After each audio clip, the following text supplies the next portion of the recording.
Good afternoon, and thank you, Chair. Let me make the usual disclaimer, because I'm still in the government, that this is not the government's view, and I take entire responsibility for what I say. And just to start off, let me just define what a government servant is. I think you will get an answer by answering the question, what is the commonality between a government servant and a sperm? Only one in a million work. The topic of my talk, and I'll try and do it in 20 minutes time, is to explain to you my paper, which I've titled as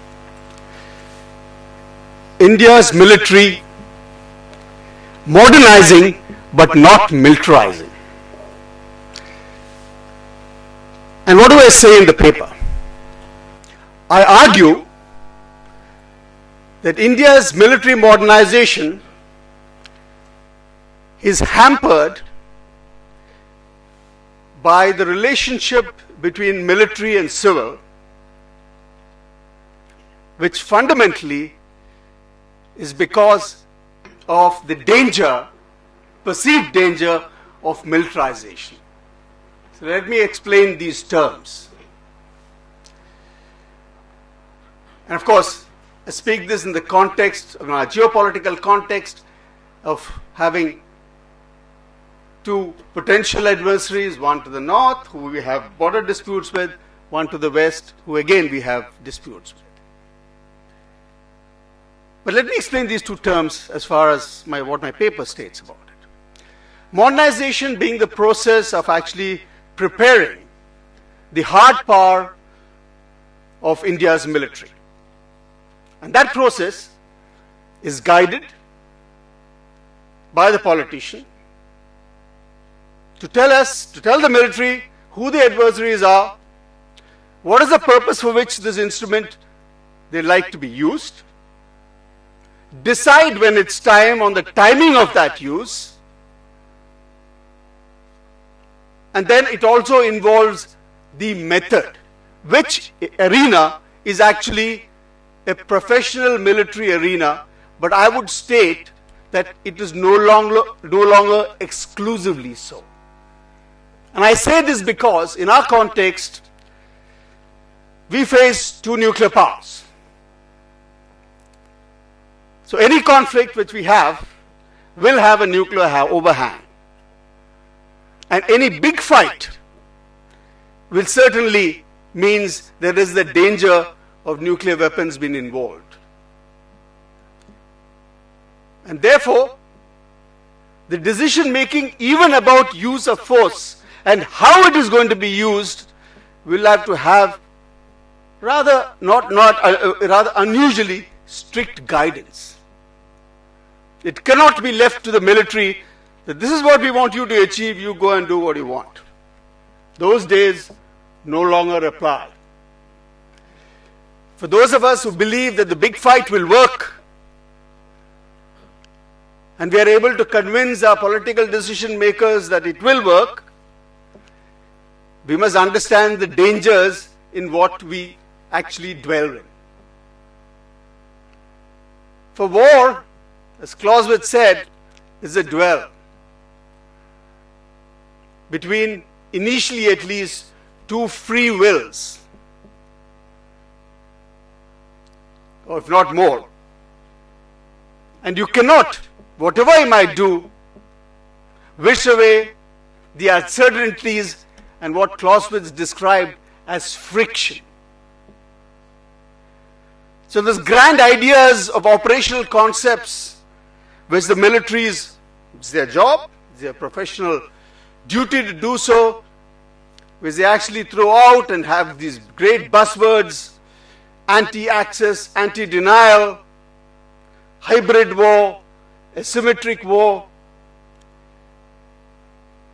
We have to take them with caution, especially if nuclear weapons are involved. Because all these things can be countered. Because you're dealing with an adversary who's as wily and as smart as you are, and who's also as interested in survival as you are. So none of these things can be taken for granted. So when you come to militarization, which I explained to you now, is that phenomena which we see and has been described the whole morning here, when actually nations suddenly get frightened of each other, propelled by the rise of China and the reverberations across the Asian peninsula, and what is produced is the security-insecurity paradox, which is that I am insecure because you want to make yourself secure, and it carries on. So all of us in Asia is actually under that. But for us, and for Indians in particular, we also have another problem, which is nuclear weapons, and which means that we also have another phenomena which actually drives conflicts to a lower level. So you have a security insecurity, which means you're secure at the higher levels because nuclear weapons exist. The big fight cannot take place, but the small stuff does. And if you look at this phenomena and you apply it to the assertiveness as described today of the Chinese, if you look at that part of the world, since nuclear weapons are at play, they might be very distant, but the US has it. It provides certain umbrella to the others. But what happens? You therefore keep conflict in small dosages, so that you can't even protest and you can't start the big fight. And that is why we need to talk about use of force. And let's look at India's record of use of force to understand what India is doing. India's record about use of force ever since 1947, this morning actually the governor himself said that we are a reluctant power. Yes, we are reluctant to use force because we fundamentally don't believe that our disputes can be settled by force. At the maximum, you can move the status quo, but you can't resolve disputes, not if you're a nuclear power. Neither with Pakistan nor with China. Neither can China do it with us, resolving the dispute. So if you look at it in that context, and if you see the Chinese, and that is why I think we have to view it differently, that in the nuclear age, the Clausewitzian idea of war, which is that you go for the center of gravity, and direct your entire effort at the center of gravity, no longer applies, because that will turn out to be the big fight. Instead, I think we should go to Sun Tzu, who said you should actually win without fighting. Even if you have to fight, do it minimally. Now put this into what is happening around the Chinese periphery. What is happening to whatever actions China has done? Because in Sun Tzu's frame of mind, it is not about violence directed at the center of gravity. It is the psychological effect that you want to create in your adversary. And what is the psychological effect China is creating? Of course, everybody is worried about the growing Chinese military power. It's not that. The way you are doing it is, first, is to sow the seed that US is a unreliable partner. And you do it in small doses, because you give it such a dose that the US can't come to your aid because it's too small for that big guy to actually intervene in it. But for that guy, or the small guy, it's a big thing. So use of force itself has to be differently constructed. And as far as India's modernization is concerned, we certainly believe that we can't be in the big fight, that we need to modernize primarily to defend our interests. And what are those interests which we want to defend? Simply stated, our territorial interests and also our trade interests, which means we've got to allow for trade in the Indian Ocean, and nearby areas, and we need to guard our territory. And that's why India is modernizing. Not because we want to be the strongest power and become the local bully in town. That is not India's record of how force is used. For us, it has always been the last resort after everything has failed. And that is why we say that we are a reluctant power, because the Western notion is that the best thing to do is actually solve it through force. We would agonize before doing that. And that's what makes it different. You might not agree with us, but that's what India is. And that's what we would like to be. But this modernization process in India is now going through a phase, and we got a $100 billion budget for a 5-year plan, which is a hell of a big budget. We are planning to buy, and in the process of buying, a whole lot of stuff, right from aircraft carriers to submarines, to tanks, to ships, to guns, ready weapons, you name it. But the problem is that our civil-military relations is changing. And how is that changing? The change in civil-military relations actually is, and I use the Huntington model to state it, that if at independence we were more akin, not fully, to Huntington's theory of objective control, which meant that you have a professional army who you looked after specially and whose domain was within his own. You carved off a separate domain for it. That's basically what we were at independence. Over a period of time, that has changed. We are now more conform to the model of a subjective control. Subjective control means that the army or the armed forces get civilianized, and a civil elite controls the armed forces.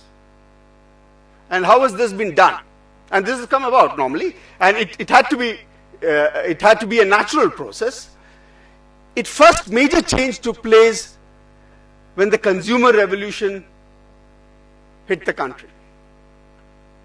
When actually the distinctness of the armed forces as an institution was diluted by the fact that comparisons in material terms with your counterparts in the civil came to the surface. That comparison has now have a strong grip, and it's often reflected into the heartburns which pay commissions have caused. Now this thing of the pay commission, of the fact that you lost your distinctive professional outlook, although you retain quite a bit. I don't say you lost it, you retain quite a lot of it, but it's diluted. It also got reflected in the military leadership. If you look at the military leadership and the number of officers who actually have to follow the legal route, including some generals, look at the cases of some corruption cases, look at some of the disturbances we have had in the units, we know that there is something wrong in this organization. Something wrong. What it is, why it is not of concern. Of course, it's been described as internal health problems, and obviously it is being rectified. But the fact is that all this had to do with the issue of a failing military leadership. In my view, and that's my personal view, because the military profession lost its luster and its ability to attract the best, at least the best, in competition to the others,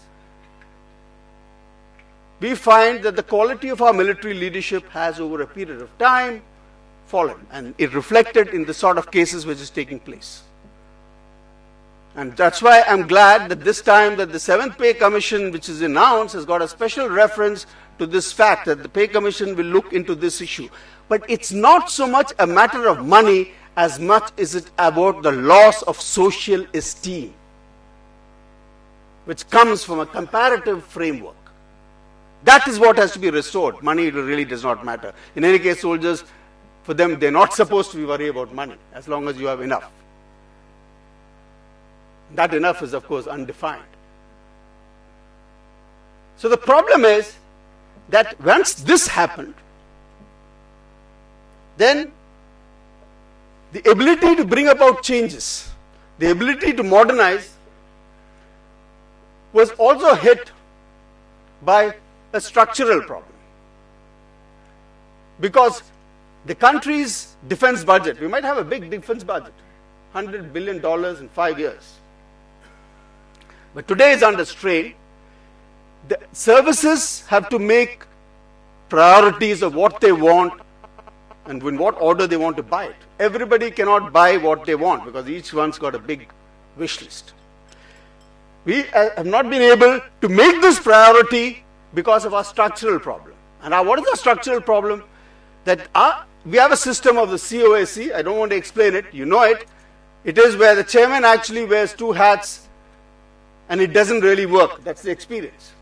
We require somebody who actually, you can call him what you want, you can call him the chief of defense staff, you can call him the permanent chairman, but that factor, that person who is required has not been, the government has not been able to create it, primarily because undermining everything else is the fear that too much power will be vested in one individual. It is actually a completely misplaced idea, because on the contrary, today, too much power is actually vested in the Indian Army chief.